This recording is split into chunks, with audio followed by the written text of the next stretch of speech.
Welcome back students आज हम important topic discuss करने जा रहे हैं। हमारी डिस्कशन का टॉपिक है ह्यूमन जीनोम प्रोजेक्ट।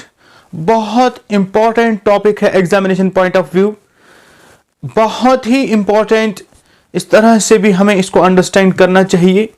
इसमें बहुत सारी कुछ टर्म्स आएंगी, पहले हम उनको स्टडी करेंगे, फिर इसके एम्स एंड ऑब्जेक्टिव्स, इसके सेलेंट फीचर्स, इसकी मेथोडोलॉजी, वो सब चीज़ें हम स्टडी करेंगे।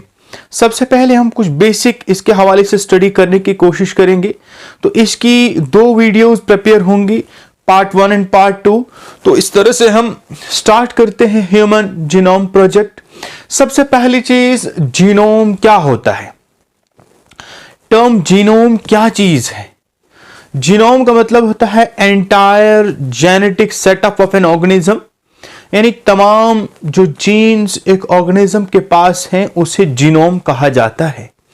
टर्म जीनोम जो है वो दी थी एच वेंटेकर ने। उसके बाद दूसरी बात यहां पे आती है जीनोमिक्स। तो व्हाट इज जीनोमिक्स? तो जीनोमिक्स क्या है? It is the study of the genome. A study of the genome is known as genomics.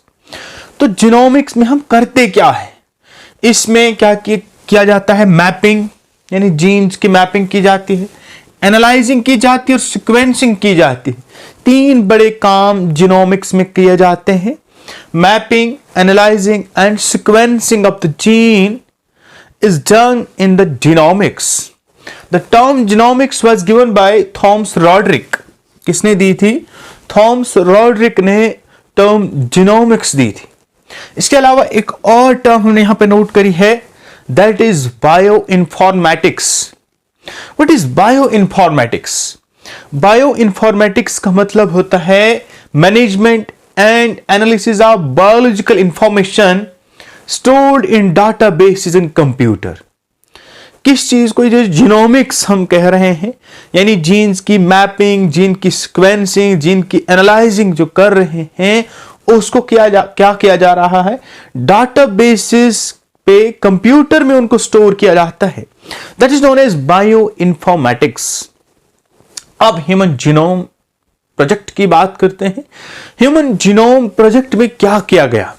Human genome यानी टोटल जीन जो एक ह्यूमन बीइंग के अंदर होते हैं, टोटल एंटायर डीएनए जो होता है, उसकी सीक्वेंसिंग करनी है, उसकी मैपिंग करनी है, उसकी एनालाइजिंग करनी है और उसके डिफरेंट जीन्स और उन जीन्स के डिफरेंट फंक्शंस को स्टडी करना। इसी को हम ह्यूमन जीनोम प्रोजेक्ट में स्टडी करते हैं। अब ह्यूमन जीनोम प्रोजेक्ट कब स्टार्ट हुआ था? 1990 में स्टार्ट हुआ था। किसने स्टार्ट किया था? US Department of Energy and National Institute of Health. किसने स्टार्ट किया? US Department of Energy and National Institute of the Health in 1990। उसके बाद जब इन्होंने ये स्टार्ट किया तो बहुत सारे और भी लोग इनके साथ जुड़े। Wellcome Trust of the UK, उसके बाद फ्रांस, उसके बाद चाइना, उसके बाद जापान, बहुत सारी कंट्रीज इस प्रोजेक्ट के साथ जुड़ गए और ये एक इंटरनेशनल एफर्ट बन गया। तो इंटरनेशनली बहुत सारी कंट्रीज मिलकर इस काम को करने लगे और इस काम को बखूबी अंजाम 2003 में दिया गया। यानी इस प्रोजेक्ट को कंप्लीट कब किया गया? 2003 में। ह्यूमन जीनोम की बात करते हैं तो ह्यूमन जीनोम के अंदर 3 बिलियन बेस पेयर्स हैं। कितनी? 3 billion base pair, that is 3 into 10⁹ base pairs are present in the human genome. And एक की कॉस्ट लगभग हमारे पास $3 है और टोटल हमारे पास एक बेस पेयर की कॉस्ट कितनी है? $3 और टोटल एंटायर जीनोम को एनालिसिंग करने के लिए टोटल कॉस्ट कितनी लगी? $9 बिलियन। $9 बिलियन पैसा ह्यूमन जीनोम को एनालिसिस करने में लगा। अब अगर हम बात करें, अगर हम इस जीनोम के, ह्यूमन जीनोम की अगर हम बात करें, अगर हम इसको एक टाइप शक्ल में, प्रिंट पेजेस की शक्ल में हम प्रिंट करने की कोशिश करें तो कितनी इंफॉर्मेशन हो सकती है? स्टूडेंट्स, एक बहुत वास्ट इंफॉर्मेशन है। कितनी बुक्स लग सकते हैं ह्यूमन जीनोम को टाइप करने के लिए? We need 3300 books. कितनी? 3300 बुक्स। और वन बुक, ईच बुक जो है उसके ऊपर 1000 पेजेस होने चाहिए और हर पेज पे, ईच पेज पे 100 लेटर्स होने चाहिए। तो यहां से अंदाजा लग सकता है कि ह्यूमन जीनोम के अंदर कितनी स्टोर्ड इंफॉर्मेशन है।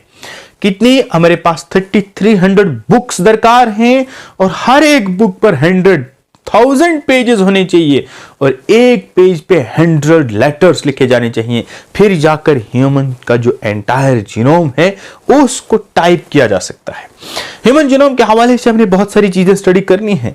इसके गोल्स क्या हैं, इसकी मेथोडोलॉजी क्या है, इसके सेलेंट फीचर्स क्या है, तो अभी हम स्टडी करने जा रहे हैं इसकी गोल्स क्या है, what are its aims and objectives, क्यों ह्यूमन जीनोम प्रोजेक्ट किया गया, क्या मकसद थे।